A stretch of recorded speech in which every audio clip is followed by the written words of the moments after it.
Yeah, How do you turn on the TV? there's a remote right there. And Sound like one of my questions. there you go, now put on HDMI one. Thank you. For a better question. Yeah, all right, friends. So, we're now at, second book of Samuel, chapter 14. We're gonna continue the saga about, Absalom, right? So remember, Absalom kills his brother Amnon, who raped their sister Tamar, right? And is David complicit in any of it? Kind of, maybe, right? But now, Absalom has fled. Right? So chapter 14, second book of Samuel, chapter 14. 6-7. For those who need. 672. 6, Right. Thank you. I did it with that. Just showing off here. So Absalom, Garrett, Eric. Okay. So, someone started reading the chapter 14. Wait, we didn't say our blessings. Oh, yeah, right. Blessings. All right. Thank you. Okay, you passed the test. Keep us honest. Here we go. Blessings for Torah study. Baruch atah Adonai Elohim melech haolam asher kideshanu b'mitzvotav v'tzivanu la'asot b'divrei Torah. Adonai our God, let the words of Torah be sweet in our mouths, in the mouths of your people Israel, so that we, our descendants, and the descendants of all your people Israel may know you by studying Torah for its own sake. Baruch atah Adonai Amen Torah le'Amot Yisrael. Blessed are you, Torah to your people Israel. Oh, and I have to also say, as I announced last week. Well, I'll say this week bagels are sponsored. Can I say who it's sponsored by? I'm not looking at anybody specifically. I know who it is, but thank you. Should I say who it is? Yes, Sure. sure. Well, thank you to Oh. just Oh, Casey who sponsored this. But please, if food costs are of course going up and we always need help, so thank you. Unless they brought goodies. Yeah. All right, and so so here we are, chapter 14. Joab, son of Zeruiah, could see that the king's mind was on Absalom. Right, so remember who's Joab? Joab, who's David's. Remember? It's David's general, the guy who killed Abner, who was Saul's general, right? The guy who does David's dirty work when David doesn't really say to do it, right? Okay. So Joab sent to Tekoa and brought a clever woman from there. He said to her, pretend you are in mourning, put on mourning clothes, and don't anoint yourself with oil. Act like a woman who has grieved a long time over a departed one. Go to the king and say to him thus and thus. And Joab told her what to say. Okay, so, Setting it up. right, so what is he setting up though? So Agree. what, right, so what's wrong with David? What's wrong with? What's wrong with him? His mind's on Absalom. What is that? So Absalom killed Amnon, right? And fled. And David is what? Grieving. Grieving maybe, but he's also, Concerned about what's gonna happen. yeah, but it Maybe seems like he's he's just feeling- paralyzed. He's Why? not acting like a king, like, right? He's Or maybe he's frightened that someone's gonna find out. frightened, but yeah, Joab needs to snap him out to get back to work, right? I see. Okay, and who does David listen to throughout the book? When- He does, remember Abigail? He listened to Abigail to do the right thing. He listened to Michal before he got mad at Michal to do the right thing. He listened, right? He listens to women sometimes, but Joab is just like setting this person, right? Okay. The woman of Tekoa came to the king, flung herself down to the ground and prostrated herself. She cried out, "Oh, help, O king." The king asked her, "What troubles you?" And she answered, "Alas, I am a widow. My husband is dead. Your maidservant had 2 sons. The two of them came to blows out in the fields where there was no one to stop them.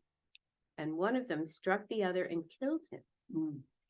Then the whole clan confronted your maidservant and said, hand over the one who killed his brother, that we may put him to death for the slaying of his brother, even though we wipe out the air. Thus they would quench the last ember remaining to me and leave my husband without name or remnant upon the earth. The king said to the woman, go home, I will issue an order in your behalf.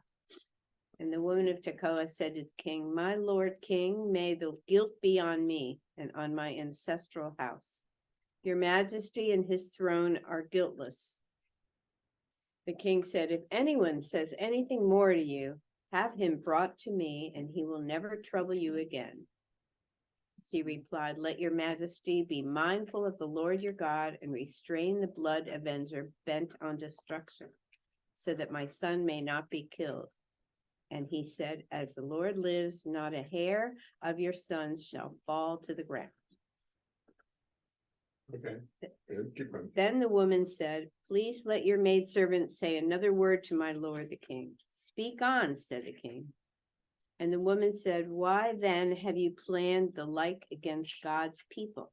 In making this pronouncement, your majesty condemns himself in that your majesty does not bring back his own banished one. We must all die. We are like water that is poured out on the ground and cannot be gathered up. God will not take away the life of one who makes plans so that no one may be kept banished. And the reason I have come to say these things to the king, my lord, is that the people have frightened me. Your maidservant thought I would speak to your majesty. Perhaps your majesty would act on his handmaid's plea. For your majesty would surely agree to deliver his handmaid from the hands of anyone who would seek to cut off both me and my son from the heritage of God. Keep going, finish Your maid's servant thought, let the word of my lord the king provide comfort. For my lord the king is like an angel of God, understanding everything, good and bad. May the Lord your God be with you. Okay, stop. That's a very long speech for the Yeah. Bible in general, for a woman in specific in the Bible, right? What's her And me. whole thing here? She's telling a parable of her sons, right? But it's really- Probably never happened, you all have told her to say it, right? But what is David supposed to think? It's his prodigy, it's his. Right, it's the same thing, Yeah. right? Why should we kill someone in a feud, right? Let's have an amnesty so that more bloodshed doesn't happen, right? And that's what she's saying, right? Okay. Thoughts? Well, one of the things that strikes me is the subterfuge here. Yeah.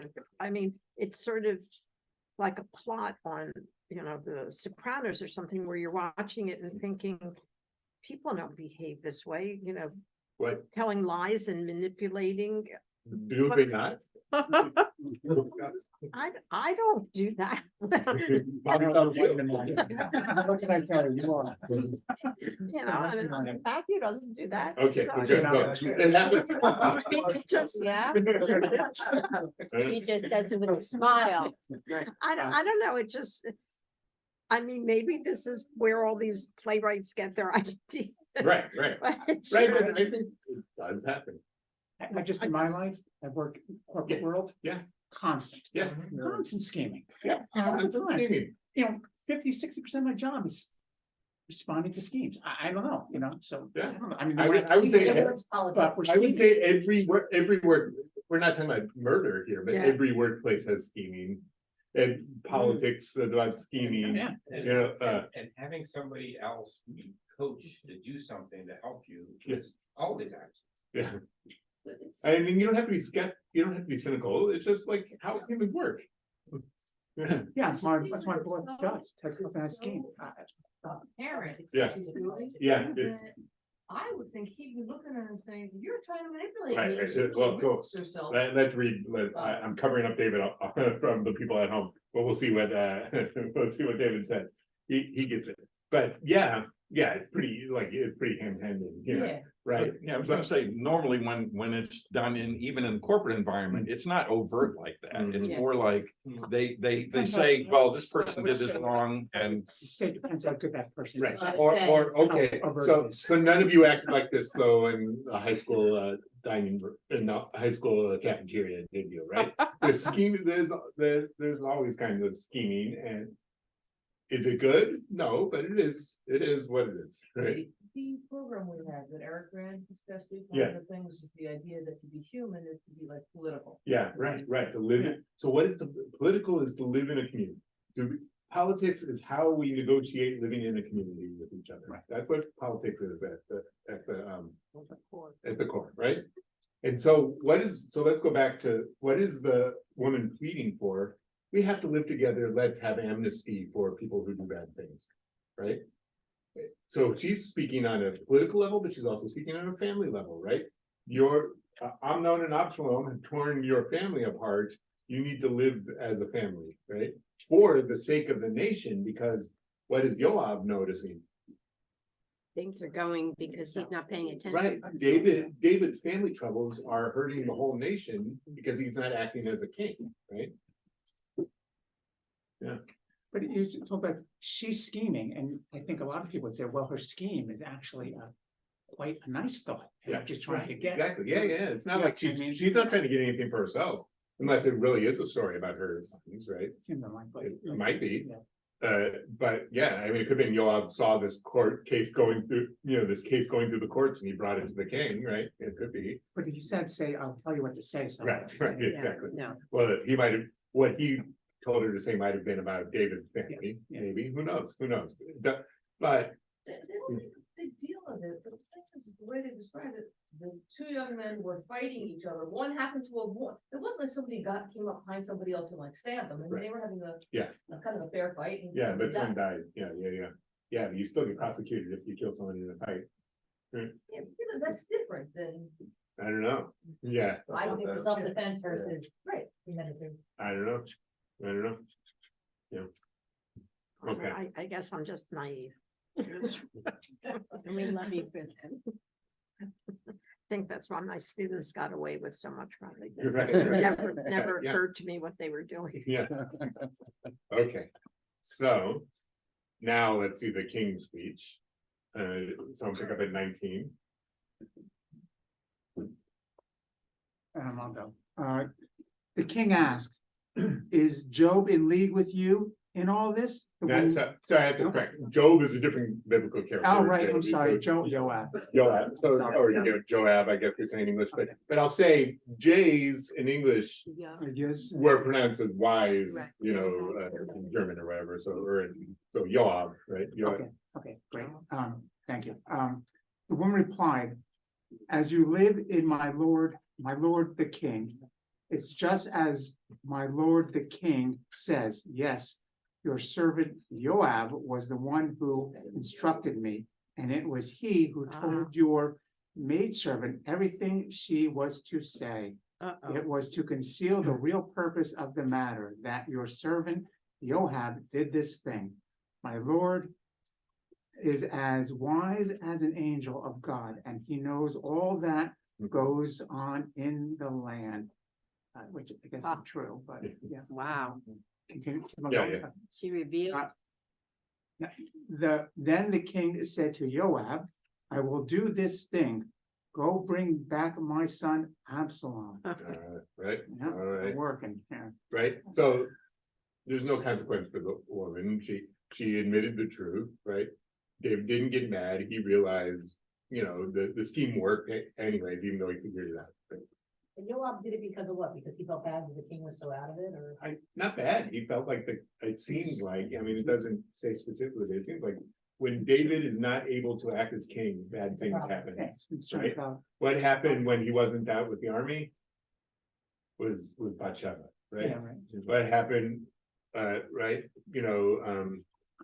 and this thing would totally consume him, and when when the Israelites don't have a strong king, what happens? They get conquered. They get conquered. Well, and Joab would be, I mean, he Yeah. has more power as David. Right, he could, Joab would have to take power maybe, right? But he's loyal to David. Right now, he does better when David. Yeah, right. For now. Keep going, guys. Yeah, keep going. Joab flung himself face down on the ground and prostrated himself. Joab blessed the king and said, "Today your servant knows that he has found favor with you, my lord king, for your majesty has granted his servant's request." Now we also have to think, why might Joab be a little scared of David too, though? What did Joab do? Remember, he killed Avner, Saul's general, who David brought into the circle, right? David never punished Joab for that, but he still might be on shaky ground, so he doesn't want to doesn't want to piss David off. And Joab went at once to Geshur and brought Absalom to Jerusalem.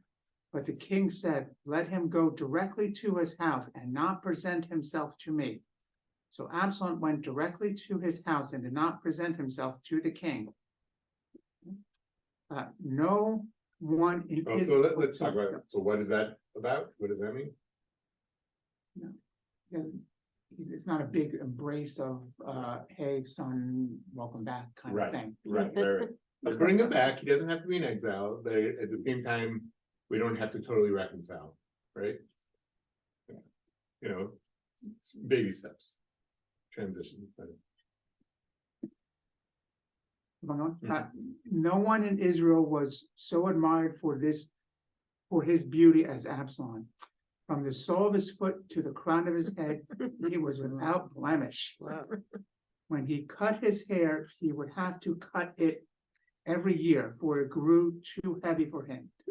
The hair of his head weighed 200 shekels by royal weight. Okay, so when they point out beauty so much, what might that mean later? Or when they point out his hair so much, what might that mean later? We read the story of Shimshon, But, Samson, right? but vulnerability. Yeah, maybe. But also doesn't beauty also mean some Narcissism. kind of flaw? Could be, Yeah, that, it could you be, know, it could be pretty boy. narcissism we're bringing up, but we're definitely foreshadowing something. Think about that here. Absalom had 3 sons and a daughter whose name was Tamarigan. She Right. was Like a a sister. beautiful woman. Okay, and Yeah. Absalom lived in Jerusalem 2 years without appearing before the king. Then Absalom sent for Joab in order to send him to the king, but Joab would not come to him. He sent for him a second time, but he would not come. So Absalom said to his servants, Look, Joab's field is next to mine, and he has barley there. Go set it on fire." And Absalom's servants set the field on fire. Joab came at once to Absalom's house and said to him, "Why did your servant set fire to my field?"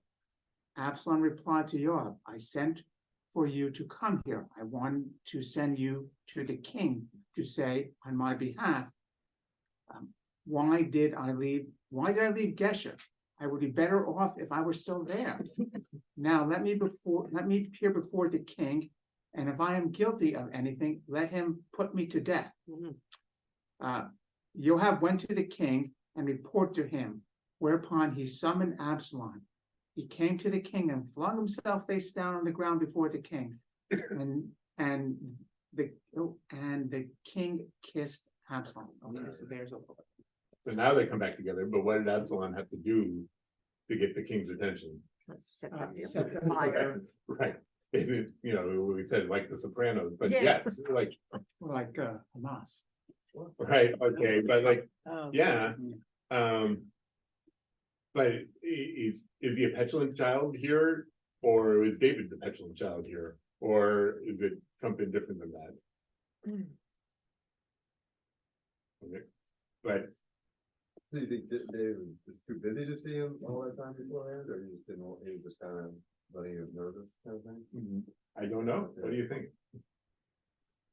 I don't know. I think he maybe didn't want to deal with it, had mixed feelings about it. Did you want to deal with it? Yeah, yeah, That seems to be that, the theme. yeah.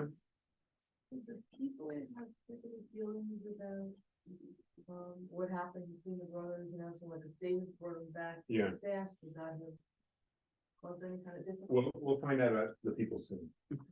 Let's read about the people, we'll see the people soon, and then let's try to decide it.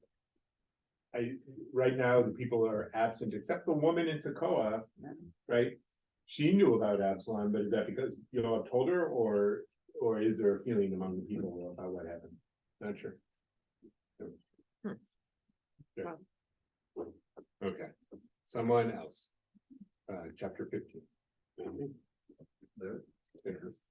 Eric, you wanna go? Sure, sometime afterward, Absalom provided himself with a chariot, horses, and 50 outrunners. What does this mean? It's gonna be- Spies. Oh, he's reading. Yeah. Maybe. going to war. Yeah. He has his own militia. Right? Absalom used to rise early and stand by the road to the city gates.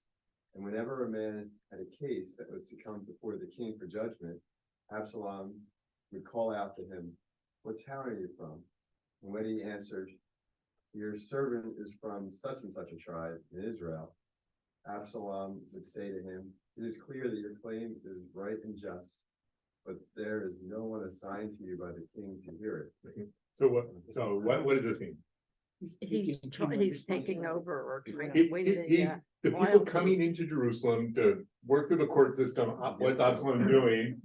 diverting. Take care of it, Yeah, he's diverting. right? Yeah, he's standing outside, what's he doing to the people? He's ingratiating himself to the people, right? I could do this, I could grease the wheels of the justice system faster than the king, right? So he's a populist, right? And Absalom went on, "If only I were appointed judge in the land, and everyone with a legal dispute came before me, I would see that he got his rights." Right? Only I can fix it, right? Wow. Yeah. And if a man approached to bow to him, Absalom would extend his hand and take hold of him and kiss him. I'm not like a king who needs people to bow to him, we're equals here, aren't we? Right? Well, what did Korach say in the book of Numbers? All Israelites are holy, right? It was a cynical statement, right? He's a populist. Say anything about that hair being orange? Well, I think in tradition, King David's hair is red, but yes. Absalom did this to every Israelite who came to the king for judgment. Thus Absalom won away the heart of the men of Israel. I mean, David didn't know all this. I mean, he didn't Well, know everything Is going David on. willfully blind? I don't know, we'll see. I forget. After a period of 40 years had gone by. Right, so we'll say like most people, long the time later, the Septuagint and Syriac it says 4. we say 4, right? So our Hebrew, our tradition here says 40 years, but it's probably not right. The Septuagint is an ancient Greek translation of the Bible that sometimes seems to have an older tradition of what some of the words are than what are the words we use in the Hebrew Bible, right? So it's probably 4 years, but not 40. So after a period of 40 years had gone by, Absalom said to the king, "Let me go to Hebron and fulfill a vow that I made to the Lord. For your servant made a vow when I lived in Geshur of Aram. If the Lord ever brings me back to Jerusalem, I will worship the Lord." Right? What happened in Hebron? What's in Hebron? Abraham's burial. Abraham, Isaac, Yeah. Jacob are buried, and Sarah, Rebecca, and Leah are buried, right? But it's where David first became king. Remember that? If that's where the cave. The cave Machpelah, yeah. But that's where David first ruled as king before he came to Jerusalem, right? Okay. So he made that vow. Yeah. Okay. So the king said to him, "Go in peace." And so he set out for Hebron. But Absalom sent agents to all the tribes of Israel to say, "When you hear the blast of the horn, announce that Absalom Oh. has become king in Hebron." Wow. 200 men of Jerusalem accompanied Absalom. They were invited and went in good faith, suspecting nothing. Absalom also sent to fetch Ahithophel, Ahithophel, yeah.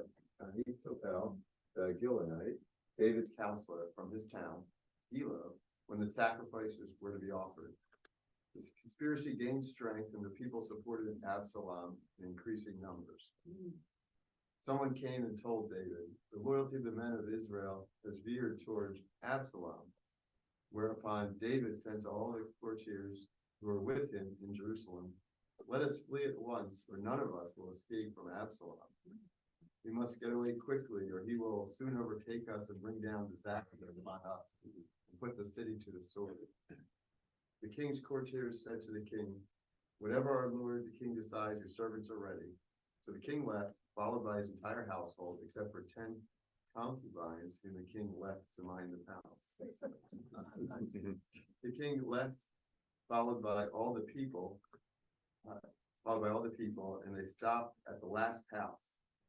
All his followers marched past him, including all the Cherethites and all the Pelethites and all the Hittites. 600 men who had accompanied him from Gath also marched by the king.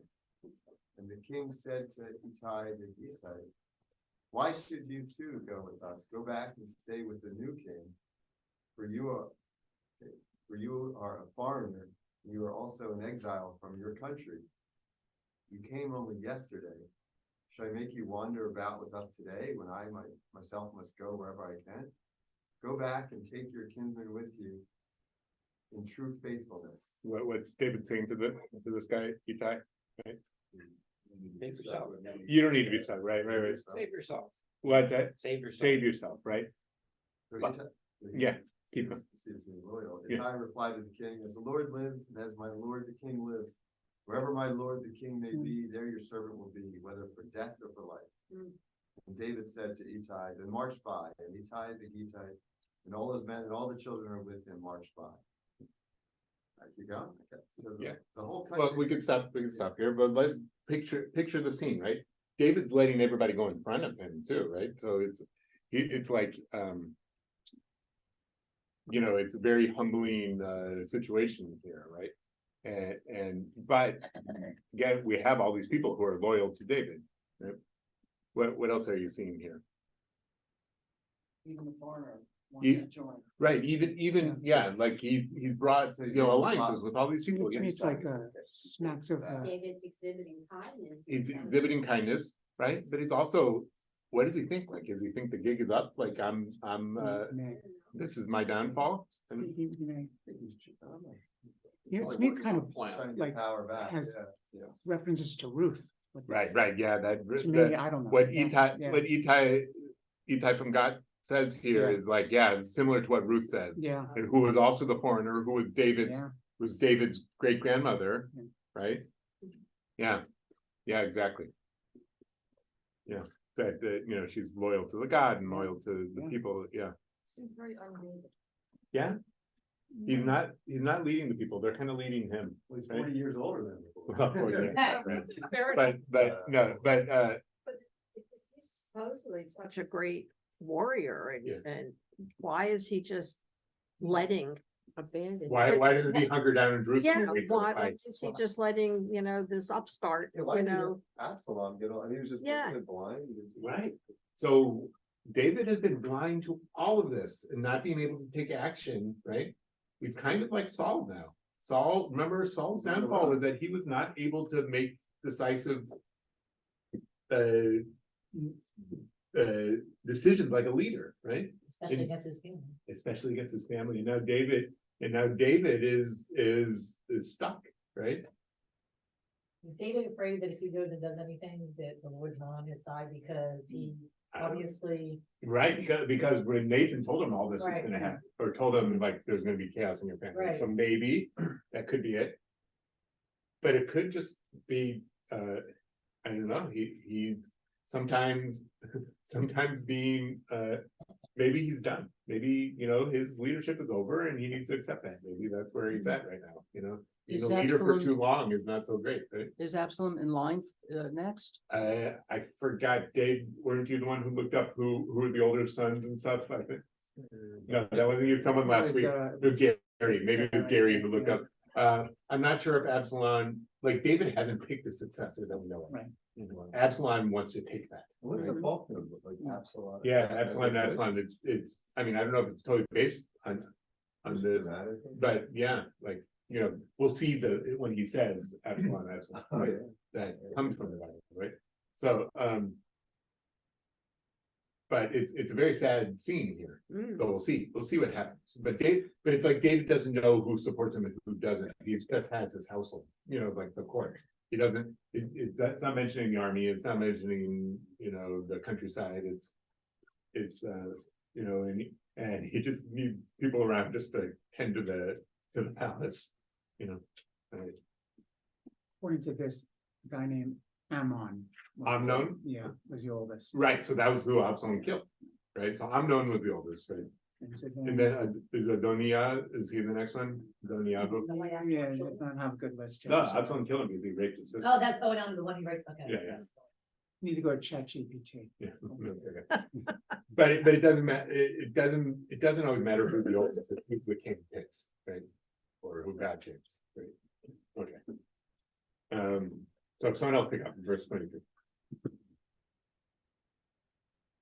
The whole countryside wept aloud as the troops marched by. The king crossed the Kidron Valley, and all the troops crossed by the road to the wilderness. Then So Zadok, they're heading out of Jerusalem to the east, right? then Zadok appeared with all the Levites carrying the ark of the covenant of God, and they set down the ark of God until all the people had finished marching out of the city. Abiathar also came up, Right, these are the priests that have been loyal to David, right? but the king said to Zadok, "Take the ark of God back to the city.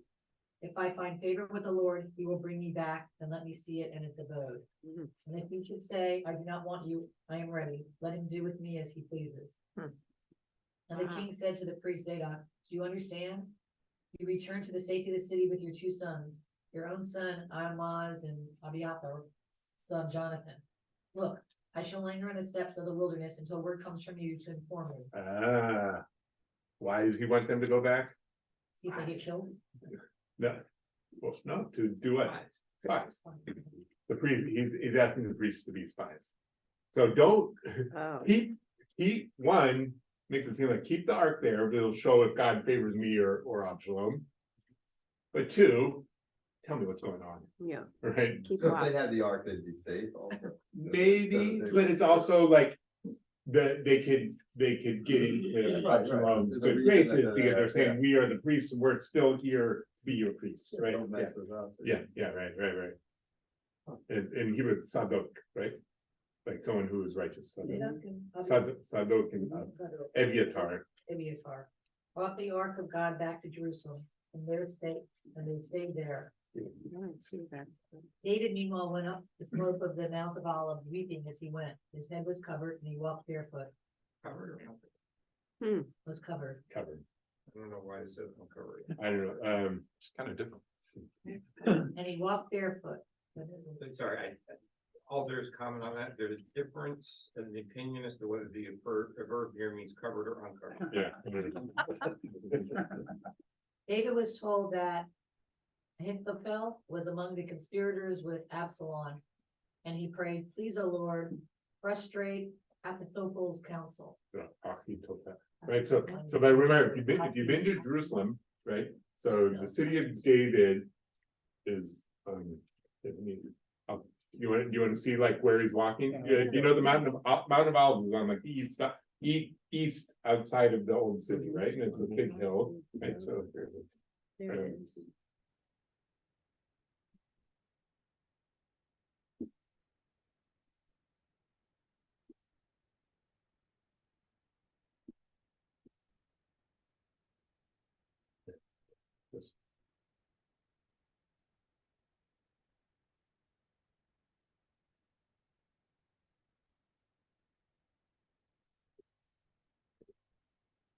Here we go.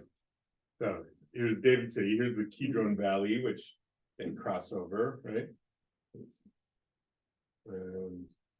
then, you know, the Mount of Olives would have been over here. So they're leaving the city, going down to the valley, up this hill here, then it goes into the desert, right? If you've ever been in Jerusalem and High Point, like if you're at Mount Scopus where the university is and you just look east, it's just desert. And on a clear day, and it goes down to the Dead Sea, which is like the lowest point on earth, right? On a clear day, you can see all the way down to the Dead Sea, but it's just going down. After you get off the Mount of Olives, it just goes down, right? So that I think here is like, let's see what the modern, let's see if we can find like aerial view of Jerusalem. Let's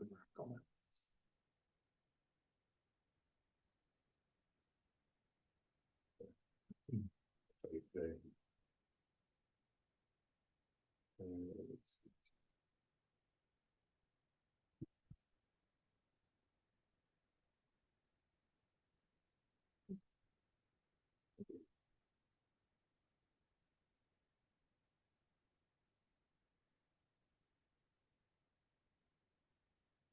Here we go, this is. Like, this is the wilderness he's walking into today, right? Right, so this is just outside of Jerusalem to the east is like this, right? And here's the Dead Sea. I mean, it's miles, but you know, he's walking into the wilderness. So it's a very kind of sad story. That's what I'm trying to say, right? Okay. So he's going up the Mount of Olives. Okay. And when David, who was reading, sorry. Okay. When David reached the top where people would prostrate themselves to God, Hushai the Archite was there to meet him, with his robe torn and with earth on his head. David said to him, "If you march on with me, you will be a burden to me. But if you go back to the city and say to Absalom, I will be your servant, O king, I was your father's servant formerly, and now I will be yours, then you can nullify Ahithophel's counsel for me." Right, so Ahithophel, who was some kind of, you know, advisor to David, had switched over to Absalom's side, right? But David had found an ally, and what did he tell him to do? Go back to the city. To be a spy too. Yeah, be a spy, but to like, you know, thwart all the counsel that Ahithophel was saying, say the opposite. Right? You will have the priests Zadok and Abiathar there, and you can report everything that you hear in the king's palace to the priests, Zadok and Abiathar. Also, their two sons are there with them, Zadok's son Ahimaaz and Abiathar's son Jonathan. And through them, you can report to me everything you hear. And so Hushai, the friend of David, reached the city as Absalom was entering Jerusalem. All right. Ah, So David seemed he seemed to be paralyzed, but now what's he doing? He's getting his group back, right? putting his people in place. Yeah, It wasn't really paralyzed, maybe he knew this was the best way to go about it rather than just fight. there you go. Real power. To build the power, he needs to humble himself and show, So he wanted Absalom to do all. I don't know. You never know. That's You the never thing, like, know. that's the beauty of this book. You can read it so many different ways. You never know what David's really thinking. Yeah, yeah, You never know what anyone's really thinking. Right, about, sure, so, sure, you know, sure. I mean, sure. All right. It's gonna get more exciting. Okay. Chapter 16. And if you don't, it's on there. No, it's on, no. David had passed a little beyond the summit when Ziba, the servant of Mephibosheth, Yeah, remember who was one of Saul's, or was it Jonathan's son who was part of the part of the court, right? came toward him with a pair of saddled asses carrying 200 loaves of bread, 100 cakes of raisin, 100 cakes of figs, and a jar of wine. The king asked Ziba, "Where are you going with these?" Ziba answered, "The asses are for your majesty's family to ride on, the bread and figs are for the attendants to eat, and the wine is to be drunk by any who are exhausted in the wilderness." "And where is your master's son?" the king asked. "He is staying in Jerusalem," Ziba replied to the king, "for he thinks that the house of Israel will now give him back the throne of his grandfather." The king said to Ziba, Then all that belongs to Mephibosheth is now yours? And Ziba replied, I bow low. Your majesty is most gracious to me. So Saul's grandson thinks, oh, Absalom's just gonna give the throne to me, right? But, he's obviously an idiot. Right? Yeah. It's also he's crippled to Right. some degree, so travel. Yeah. Or fighting probably is there. Right, yes, But yeah, that's a big mistake. yes. As King David was approaching Bahurim, a member of Saul's clan, a man named Shimei, son of Gera, came out from there, hurling insults as he came. He threw stones at David and all King David's courtiers, while all the troops and all the warriors were at his right and his left. And these are the insults that Shimei hurled. Get out, you criminal, you villain. The Lord is paying you back for all your crimes against the family of Saul, whose throne you seized. The Lord is handing over the throne to your son Absalom, for you are in trouble because you are a criminal. I always think of, sorry, with this scene, I always think of, remember the Princess Bride? Remember the dream that the princess is having before the wedding, and the old woman is standing there going. Yeah, that's what I think of here with, Abishai, son of Zeruiah, was that? Yeah, okay. Said to the king, why let that dead dog abuse my lord the king? Let me go over and cut off his head. But the king said, what has this to do with you, you sons of Zeruiah? He is abusing me only because the Lord told him to abuse David. And who is to say, why did you do that? Right, so what's David saying? He's just I deserve it, I'm right, it's right, yeah. David said further to Abishai and all the courtiers, if my son, my own issue, seeks to kill me, how much more the Benjaminite? Let him go on hurling abuse, for the Lord has told him to. Perhaps the Lord will look upon my punishment and recompense me for the abuse Shimei has uttered today. David and his men continued on their way, while Shimei walked alongside on the slope of the hill, insulting him as he walked, and throwing stones at him and flinging dirt. The king and all who accompanied him arrived, exhausted, and he rested there. All right. He's taking all the crap. It's a little- Pity on him and put him back in place. Maybe, I'd say real. maybe, yeah. Alder says, A it's lot. an astonishing turning point. The proud Kenny often in fact, while David here resigns himself to accepting the most stinging humiliation. Yeah. It's not a disguise. It's, he'll emerge from this in more than one surprising way. So it's an acceptance in some Yeah, ways. yeah. Maybe he's accepting that he's, let his family down, let the nation down, right? There's some way of repenting, Could be. receiving. Yeah. Yeah. But he's also still scheming. Yeah. It might be good for the people to see that he's humble, right? I don't know, or you can always read it both ways. Is he scheming or is he being, accepted? Yeah, I don't know. Yeah, Or both, I mean. both, yeah, right, Well, it's almost as if humans are complex. yeah. That's definitely true. Okay, No, one reason. that, verse 15. Someone pick up. I'll read. Yeah. Meanwhile, Absalom and all the people, the men of Israel, arrived in Jerusalem together with Ahithophel. When Hushai the Archite, David's friend, comes before Absalom, Hushai said to Absalom, long live the king, long live the king. But Absalom said to Hushai, is this your loyalty to your friend? Why didn't you go with your friend? Right. Oh, I gotta say, I'll point out in Hebrew the Yehi Hamelech, right? Long live the king, or may the king live. You see, in the Hebrew, that's what, Chabadniks say about the Rebbe who died, 20 something years ago, right? So that's a phrase of Yehi Hamelech. So, but he's saying, Absalom's a little suspicious, right? You're friends with my dad. What are you doing here? Not at all, Hushai replied. I am the one whom the Lord and this, and this people and all the men of Israel have chosen, and I will stay with them. Furthermore, Right. whom should I serve, if not David's son? As I was in your father's service, so I will be in yours. Absalom then said to, I can't get this. Ahitophel. Ahitophel, what do you advise us to do? And Ahitophel said to Absalom, have intercourse with your father's concubines, whom he left to mind the palace. And when all Israel hears that you have dared the wrath of your father, all who support you will be encouraged.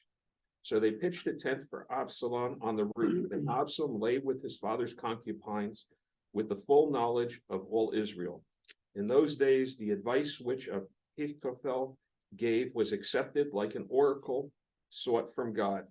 That is how all the advice of Ahitophel was esteemed both by David and by Absalom. Okay, so why did he tell him to do that?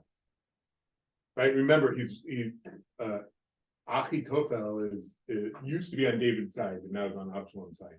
But why did he tell him, why did he give him this advice? Taking over It's to show that he's really in the charge. household, I'm the real man here. right? I'm doing it in public, right? This is fulfilling the prophecy from before. And fulfilling the prophecy from before, yeah. Mhm. Good. Okay. So, someone else, verse 17, or chapter 17. Notice how it's going fast, like the story's moving fast, right? Ahitophel said to Absalom, let me pick 12,000 men and set out tonight in pursuit of David. I will come upon him when he is weary and disheartened, and I will throw him into a panic. And when all the troops with him flee, I will kill the king alone. And I will bring back all the people to you. When all have come back, except the man you are after, all the people will be at peace. The advice pleased Absalom and all the elders of Israel. But Absalom said, summon Hushai the Archite as well, so we can hear what he too has to So say. remember who's Hushai? David's David's, the guy who's still on David's side, the spy, yeah. Hushai came to Absalom, and Absalom said to him, this is what Ahitophel has advised. Shall we follow his advice? If not, what do you say? Hushai said to Absalom, this time the advice that Ahitophel has given is not good. You know, Hushai continued, that your father and his men are courageous fighters, and they are as desperate as a bear in the wild, robbed of the whelps. Your father is an experienced soldier, and he will not spend the night with the troops. Right, so that's what, mom, the phrase we say in English, mama bear, right? Right. What's the phrase, Rabbi? Yeah, we say a mama bear and Oh, her right, cubs, right, right? So that's, Don't come between them all. yeah, don't come between a mama bear and her cubs, right? So, No. Even now you must be hiding in one of the pits or in some other place. And if any of them fall at the first attack, whoever hears of it will say, a disaster has struck the troops that follow Absalom. And even if he is a brave man with the heart of a lion, he will be shaken. For all Israel knows that your father and the soldiers with him are courageous fighters. So I advise that all Israel, from Dan to Beersheba, as numerous as the sands of the sea, be called up to join me, and that you yourself march into battle. When we come upon him in whatever place he may do, we'll descend on him, as thick as dew falling on the ground, and no one will survive, neither he nor any of the men with him. And if he draws into a city, all Israel will bring ropes to that city and drag its stones as far as the riverbed, until not even a pebble of it is left. so what is Hushai advising? Absalom himself should go out. Absalom himself, but first, don't send a strike force. We're gonna raise a real army and have a real battle, right? So, It's Schwarzkopf setting. what's that? In the Iraq war, he was the general. Schwarzkopf was an overwhelming force. Right, Yeah. yeah, right. I can't remember the. Shock and awe? No. Oh, that was Iraq, sorry. That was the second one, right? And so, okay, but he's also playing up Absalom's vanity. Right. saying, You're "Me, gonna go you." into battle Right. too, right? You're gonna do this, right? Okay, See? yeah. Absalom and all Israel agreed that the advice of Hushai the Archite was better than that of Ahithophel. The Lord had decreed that Ahithophel's sound advice be nullified in order that the Lord might bring ruin upon Absalom. Absalom. Then Hushai told the priest, Zadok, But in Hebrew, it's Sadok, but yeah, Sadok? I don't know how English says Zadok, Zadok, yeah. Then Hushai told the priest Zadok and Abiathar, this is what Ahithophel advised Absalom and the elders of Israel. This is what I advise. Now send at once and tell David, do not spend the night at the fords in the wilderness, but cross over at once. Otherwise the king and all the troops with him will be annihilated. Right, so he's buying some time, because he told, I'm gonna raise a big army, right, and we'll go out in real battle, not, not just assassins. But it's, then sends a message to David, Get out of there. yeah. And when it says that is elders of Israel, does that mean that the elite class is Yeah. for Absalom in this Right case? now, yeah. It seems Yeah. like it. Are they putting words into God's mouth? They're saying the Lord said this and that, but the Lord Well, didn't it's say the, that. it's the narrator saying that. So when the narrator says that this is what God wants, it's more believable than when a character says it, I guess. So who's the narrator? I mean, okay, But but it's not like God saying, no, we don't have Yeah. God quoted Right. anymore, except then it's not a prophet saying it. Although it's like, I guess tradition says, I think maybe the prophet Nathan wrote the book, so maybe Nathan knew what God wanted, I don't know, but yeah. We could be skeptical, like, I'm not sure if the book wants us to be skeptical of whose side God's on right now. So, because God did say through Nathan that, all this calamity will happen, but God also said David will, David's house will last, right? So, Yeah. But Absalom takes over, his house is still lasting. his house is still last. Yeah. Sure, That's true. Good point. yeah, yeah, verse 17. Jonathan and Ahimaaz were staying at Enrogel, and the slave girl would go and bring them word, and they in turn would go and inform King David. For they themselves dared not to be seen entering the city, but a boy saw them and informed Absalom. They left at once and came to the house of a man named Bahurim, who had a well in his courtyard.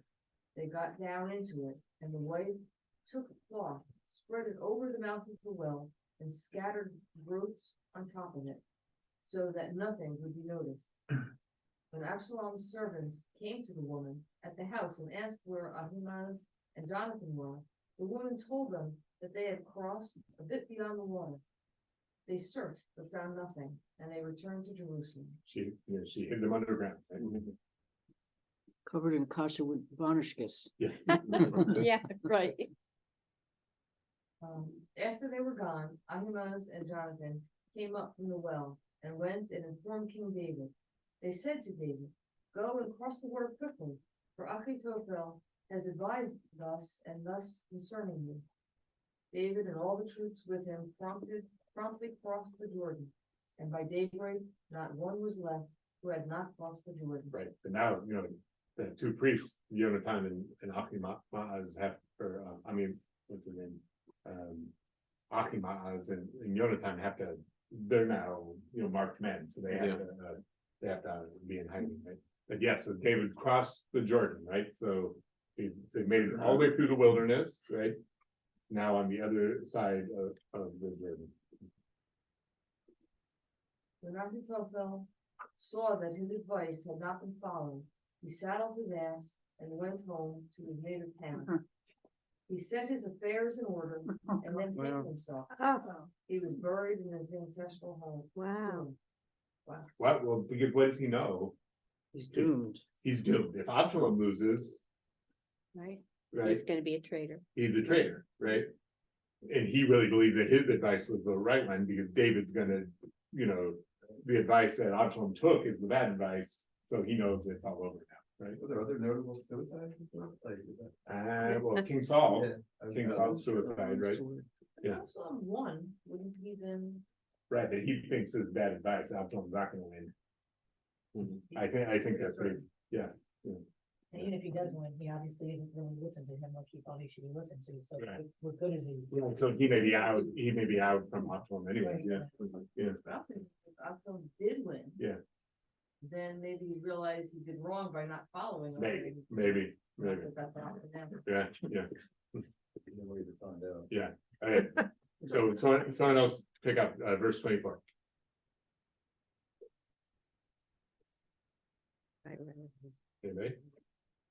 I think that's correct. David had reached Manaheim, and Absalom, and all the men of Israel with him crossed the Jordan. Absalom had appointed Amasa army commander in place of Joab. Amasa was the son of a man named Ithra, the Israelite, who had married Abigail. Yeah, another Abigail, not David's Abigail. Daughter of Nahash, and sister of Joab's mother, Zeruiah. Right, so this guy Amasa, this new Absalom's general is related to David's general, right? I guess, sister of Joab, right, so some distant cousin of Joab, right? Okay. The Israelites and Absalom encamped in the district of Gilead.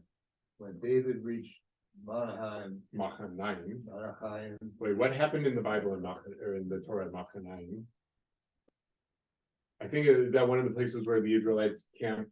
I mean, it's definitely one of the places the Israelites camped before coming into the land of Israel, but I'm trying to think. But it's, on the other side of the Jordan, like whenever you cross over the Jordan back in the land of Israel, we think of Joshua leading the people in, right?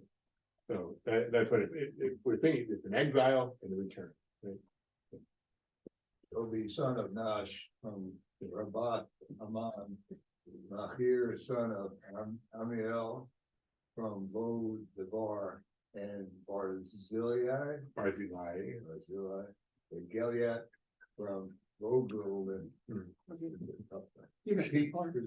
presented couches, basins, and earthware. Also, wheat, barley, flour, parched grain, beans, lentils, and parched grain, honey, curds, a flock, and cheese from the herd for David and the troops with him to eat. For they knew that the troops must have grown hungry, faint, and thirsty in the wilderness. Right, so there were all these people that support David, right?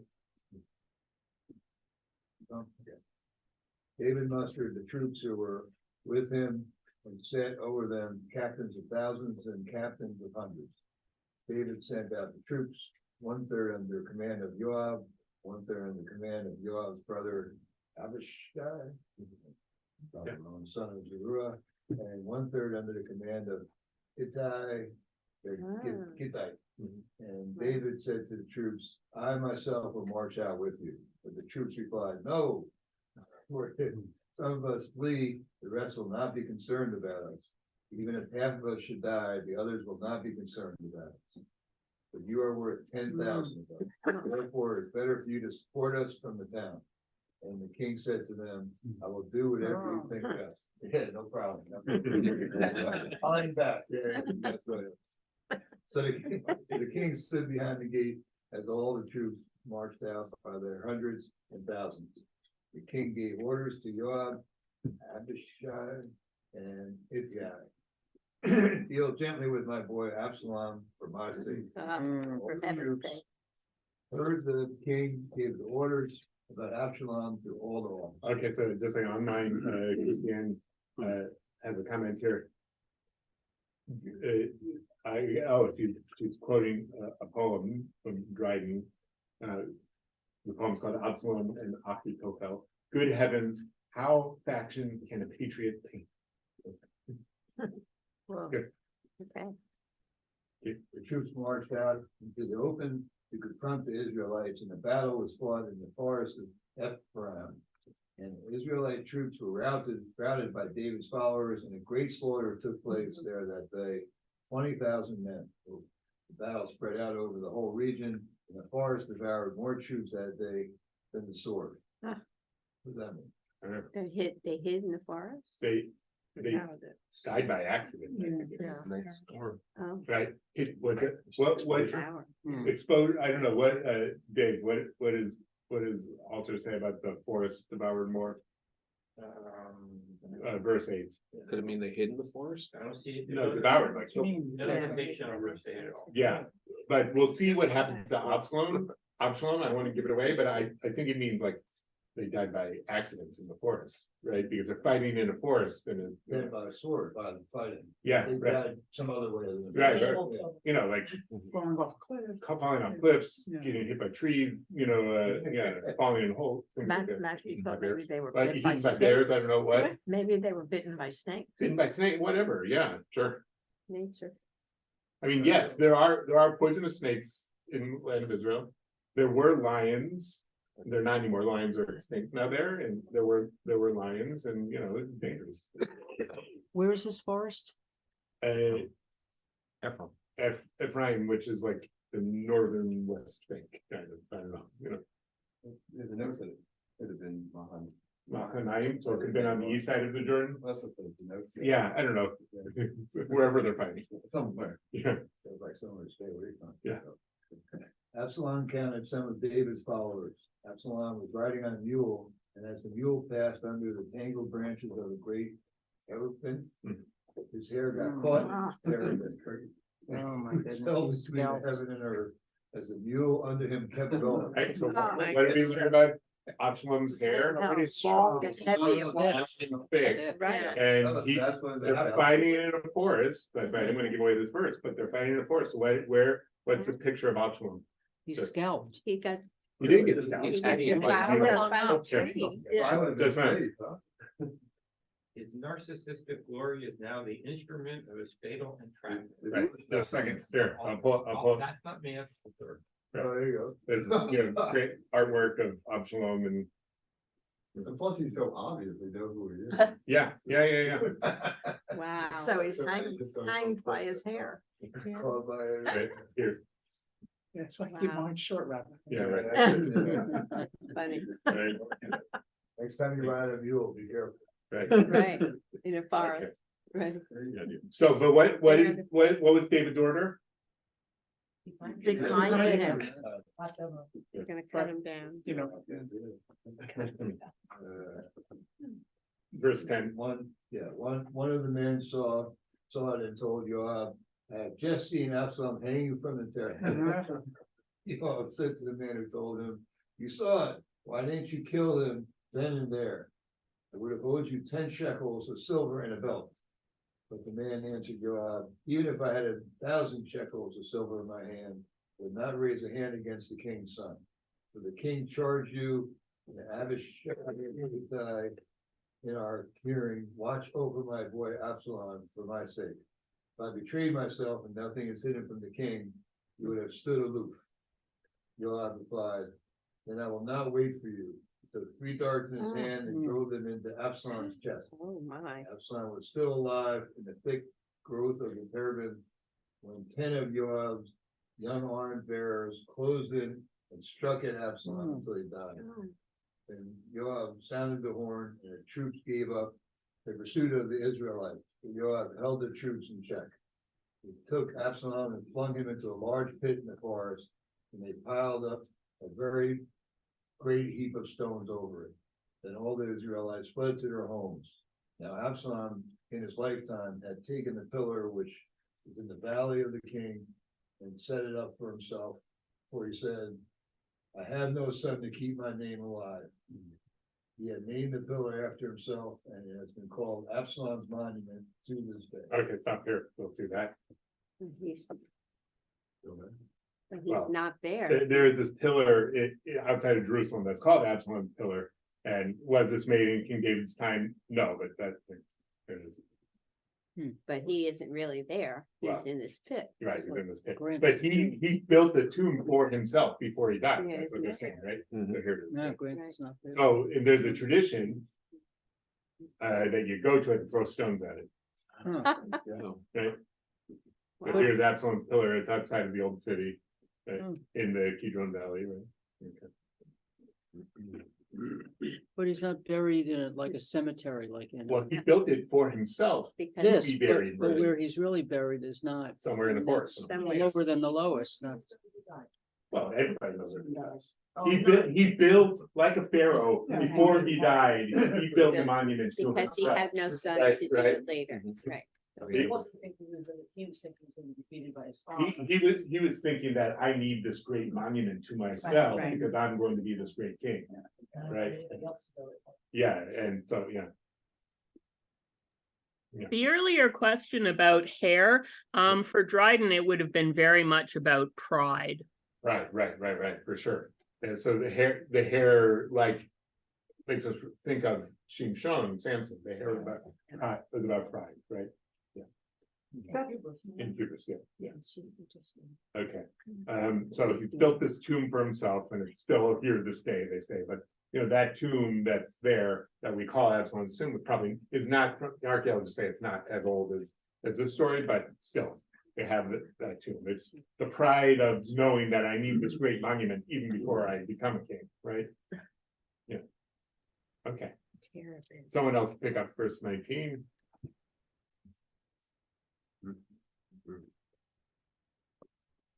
Verse 19. Ahimaaz, son of Zadok, said, "Let me run a report to the king that the Lord has vindicated him against his enemies."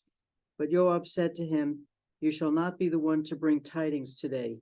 You may bring tidings some other day, but you'll not bring any today, for the king's son is dead." And Joab said to a Cushite, "Go tell the king what you have seen." The Cushite bowed to Joab and ran off. Why doesn't he want? He doesn't want. Protecting. He's protecting the Israelites and he's Yeah. sending some foreigner to do it, right? But Ahimaaz, son of Zadok, again said to Joab, "No matter what, let me run too behind the Cushite." Joab asked, "Why should you run, my boy, when you have no news worth telling?" "I'm going to run anyway." "Then run," he said. So Ahimaaz ran by way of the plain, and he passed the Cushite. David was sitting between the two gates. The watchman on the roof of the gate walked over to the city wall. He looked up and saw a man running alone. The watchman called down and told the king, and the king said, "If he is alone, he has news to report." As he was coming nearer, the watchman saw another man running, and he called out to the gatekeeper, "If there is another man running alone," and there is another man running alone. And the king said, "That one too brings news." The watchman said, "I can see that the first one runs like Ahimaaz, son of Zadok." To which the king replied, "He is a good man, and he comes with good news." Ahimaaz called out and said to the king, "All is well." He bowed low with his face to the ground and said, "Praised be the Lord your God, who has delivered up the men who raised their hand against my lord the king." The king asked, "Is my boy Absalom safe?" And Ahimaaz answered, "I saw a large crowd when your majesty's servant Joab was sending your servant off, but I don't know what it was about." The king said, "Step aside and stand over there." He stepped aside and waited. Just then the Cushite came up, and the Cushite said, "Let my lord the king be informed that the Lord has vindicated you today against all who rebelled against you." The king asked the Cushite, "Is my boy Absalom safe?" And the Cushite replied, May the enemies of my lord the king and all who rose against you to do you harm fare like that young man." The Okay, king, so that's where we'll stop. Mm. You wanna keep going? Yeah. We're still here? I want to keep going. You wanna keep going? Okay, all right, That's so we'll do chapter 19, okay, good. So there's no problem, so, okay, so, you know, Cush is Ethiopia, right? Yeah, okay, It's too long. So- It's very good, long. keep going, Lord.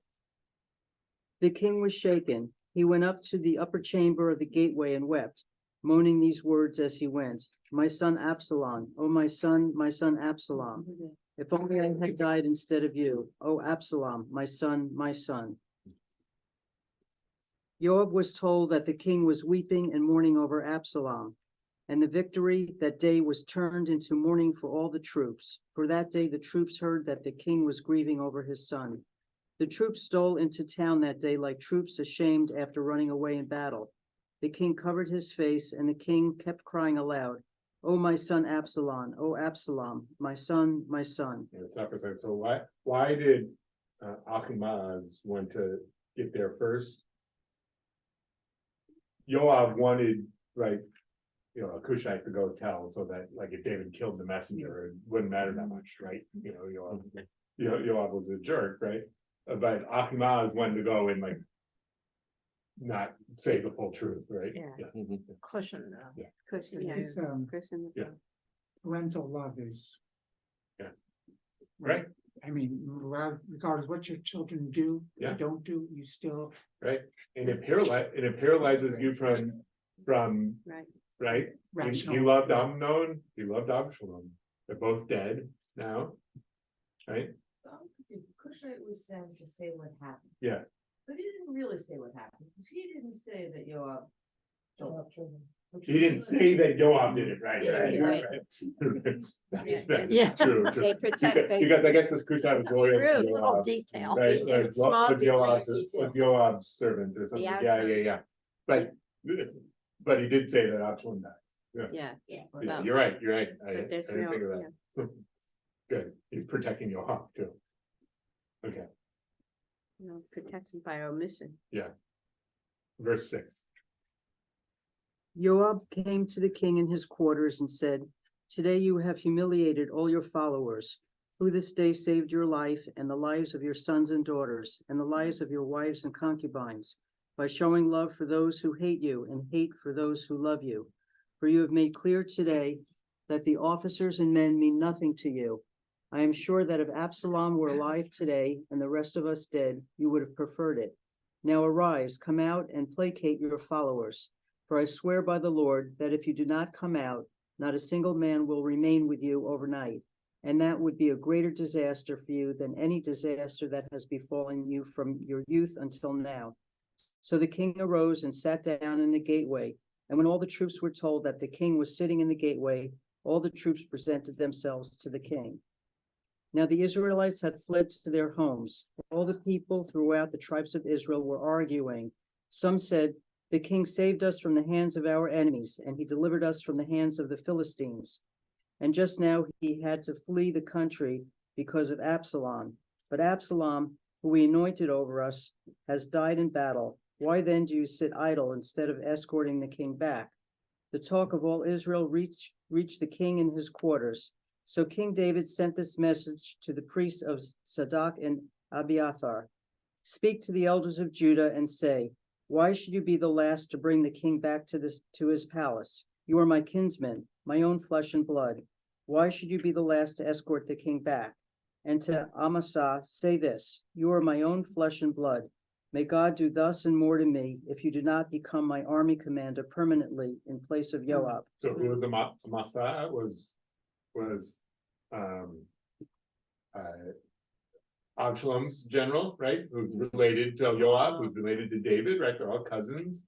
So he's saying, come back, right? To show unity. Yeah, to show unity, but also like, I'll make you commander over Yoav, right? It's not. Right, but that's also what he did with Abner, who was Saul's general, right? He wanted him to be the general, and Yoav killed him, right? Okay. But he's trying to bring everybody back together. So Amasa swayed all the hearts of all the Judites as one man, and they sent a message to the king, "Come back with all your followers." The king started back and arrived at the Jordan, and the Judites went to Gilgal to meet the king and to conduct the king across the Jordan. Right, and that's where Joshua brought the people, remember, at Gilgal. So there, it's like a new entrance into the land, but the Jordan is not splitting for them like it did for Joshua and the people, right? Shimei, son of Gera, the Benjaminite from Bahurim, hurried down with the Judites to meet King David, Right, he's the one who cursed them, right? accompanied by 1,000 Benjaminites.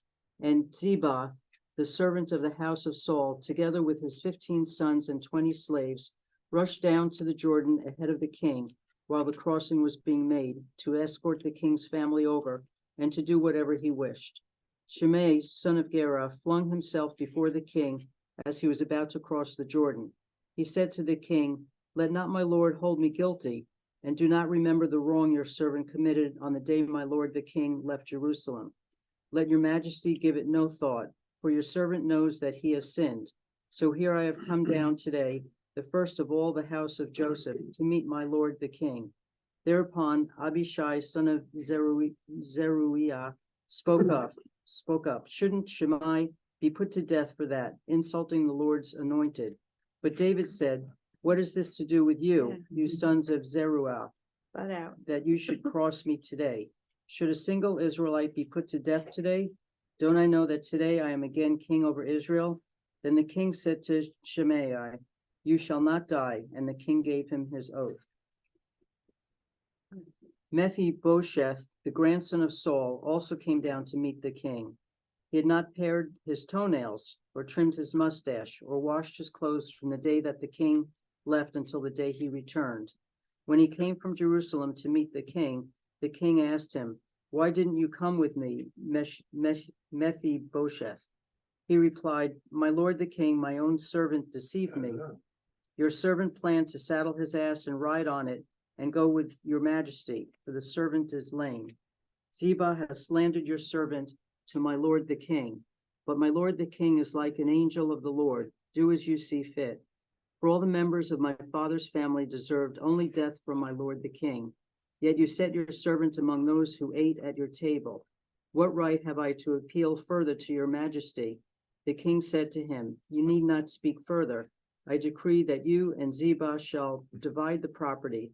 And Mephibosheth said to the king, "Let him take it all, as long as my lord the king has come home safe." Okay, so what's he saying?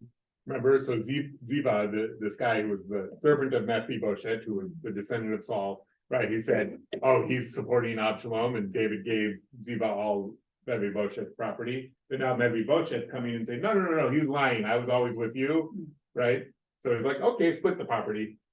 But so who's telling the truth? Who knows? But Mephibosheth said, "I don't need the property. I just want to be with you." Okay. Someone else? Yeah, sure. We're just talking about how we're just saying how all these people are now with David again, right? So verse 32. Everybody's fine. Well, but some of them were always with him. Barzillai was always with him right here, right? So I'm gonna chapter verse 32. Barzillai the Gileadite had come down from Rogelim and passed on to the Jordan with the king to see him off at the Jordan.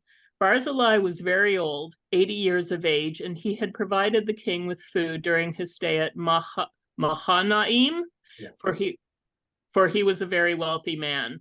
The king said to Barzillai, "Cross over with me, and I will provide for you in Jerusalem at my side." But Barzillai said to the king, "How many years are left to me that I should go up with your majesty to Jerusalem? I am now 80 years old. Can I tell the difference between good and bad? Can your servant taste what he eats and drinks? Can I still listen to the singing of men and women? Why then should your servant continue to be a burden to my lord the king? Your servant could barely cross the Jordan with your majesty. Why should your majesty reward me so generously? Let your servant go back and let me die in my own town, near the graves of my father and mother. But here is your servant Himham. Let him cross with my lord the king, and do for him as you see fit." And the king said, "Himham shall cross with me, and I will do for him as you see fit. And anything you want me to do, I will do for you." All the troops crossed the Jordan, and when the king was ready to cross, the king kissed Barzillai and bade him farewell, and Barzillai returned to his home. The king passed on to Gilgal, with Himham accompanying him, and all the Judahite soldiers and part of the Israelite army escorted the king across. Then Israel's entire contingent came to the king and said to the king, "Why did our kindred, Judah's contingent, steal you away and escort the king and his family across the Jordan along with all David's men?" Judah's side replied to Israel's side, "Because the king is our relative. Why should this upset you? Have we consumed anything that belongs to the king? Has he given us any gifts?" But Israel's side Sorry to interrupt for a second. Remember, Israel means Judah is just David's tribe, Israel means everybody else, right? So again, we're having grumbling between Israel and Judah, right? Okay. But Israel's side answered Judah's side, we have 10 shares in the king and in David too. We have more than you. Why then have you slighted us? Were we not the first to propose that our king be brought back? However, Judah's side prevailed over Israel's side. Okay. Let's stop there. Oh, wow, I think we need a family tree. Yes. They're all like important people, no, but they weren't all cut, so a lot of the people were not Judahites that were supporting David and yeah, right? That's what. You know, There's actually a Bible Oh, for family sure, tree. for you sure, know, yeah, you can find it, online. just Google it, yeah, How many more sons does David have lined up? a lot. You know, They're dispensable. We're almost Other done. concubines. We're almost done. I did chat GPT, who are David's sons, please rank in order, Yeah, and it says, I can't do that. There's a few. So. go to Wikipedia. You go, it's easy, but like, we'll see the succession in a few, soon, we're almost done with the bunch, we'll see the succession crisis when David is old, okay? But, This was a close one. but even though, right, so what's the book of Samuel saying? Even though having a monarchy brings stability in some ways, there's other problems, yeah. right? Yeah, especially when you have a lot of sons. Right? Or when you don't allow women to be queens, right? That will come up later in the Book of Kings when one queen tries to take over, right? Okay, Okay. it doesn't end well for her. Oh, dear. Of course. Yeah. Why am I not surprised? So, good. So next week, we will go on Yeah, with. Queen where we at, Hillary. chapter Yeah, Queen 20, Hillary. Moving along. Yeah. We are almost, We saw how that turned out. just a second, how many chapters left are there? Is next week Thanksgiving? No. No, so the week after that Thanksgiving, right? Okay. Oh. Right, so we only have 3 more chapters in this book, and then shall we go into the Book of Kings? Yeah. I mean, the story continues in the first few chapters of the Book of Kings, we gotta do that, but I think some of the Book of Kings will get a little bit boring, but a lot of it is fun, because we'll have the story of Elijah, Eliyahu, Elijah, and Elisha, his disciple, right? So those are great, and then, it'll be good. So, We have Solomon and Kings, we have Solomon. Solomon's at the beginning of the Book of Kings. Yeah. Coming. Right, which ends the story of David. The story of Solomon ends the story of David, and then we get into his story. So let's give thanks for the food. The Birkat Hamazon, which is one of the sheep you have, right? Well, let's think. Right. Actually, if you want to see, I put it on my Facebook page. I taught for my friend has this online Jewish learning organization called Laad So, and I taught this psalm on Thursday during lunch. Right, so Psalm 126. So I talked to my friend Micah Striper. So here we go.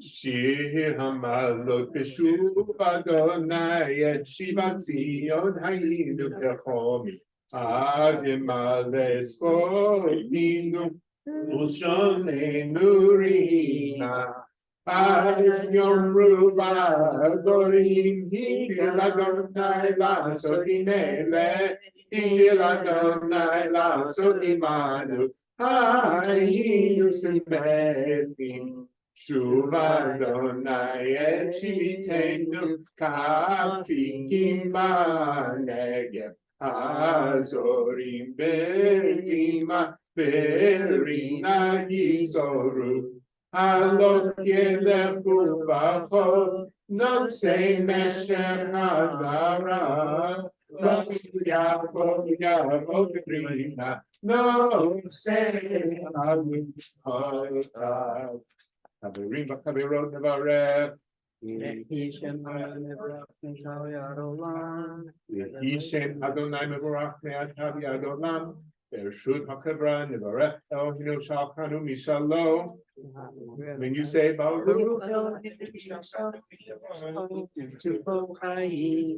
Baruch Eloheinu shalchanu mishalom tuvo hayinu Baruch hu Baruch Shemo. From 607 Baruch atah Elohim melech haolam. Time and couple, not to go, to go to bear, hey, bear, and Rachamim. Who not attain lamb and the Kolasak, Ki Leolam Hashon, who to the Hagado, Tani Lotasalam, they are Salam, Mazos, Leolam Bae, Babur Shemo Hagado. Ki will time with my next lako, who may tea lako, lefin mazon, little cobriota, shemara, barutata. Praise you, God, source of food to help you live. Next page, this is a part of the second blessing. Kakatu, Yachata, Zabata, Uberata, Etanai, Elohecha, Aharat Hashem,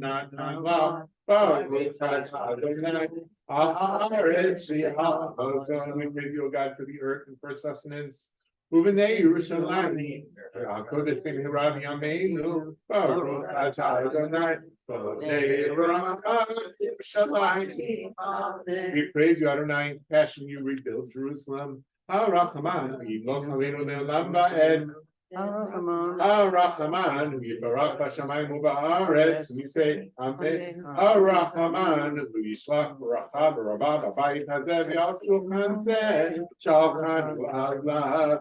Ha'Rachman, Hu Yishlachanu Et Eliyahu Hanavi. Ha'Rachman, Hu Yishlachanu Et Eliyahu Hanavi U'Furlato. Vivase Manu Lanu, Vivase Manu Lanu, Vivase Lanu, Besoro Tova, Yeshua Menechemot. Ha'Rachman, Yankulenu Yom Shekulu Shabbat, Umenucha L'Chaye Ha'olamim. Verse 1, help us to see the coming of a time when all is Shabbat. Oseh Shalom Mivrama, Yaseh Shalom, Aleinu v'Yalkol Yisrael, v'Yalkol Yoshvei Tevet Yimeru, Amen. Adonai Ozayahu Yitem, Adonai Yivarech et Amo V'Shalom. May Adonai grant strength to our people. May Adonai bless our people with peace. Shabbat Shalom. Shabbat shalom.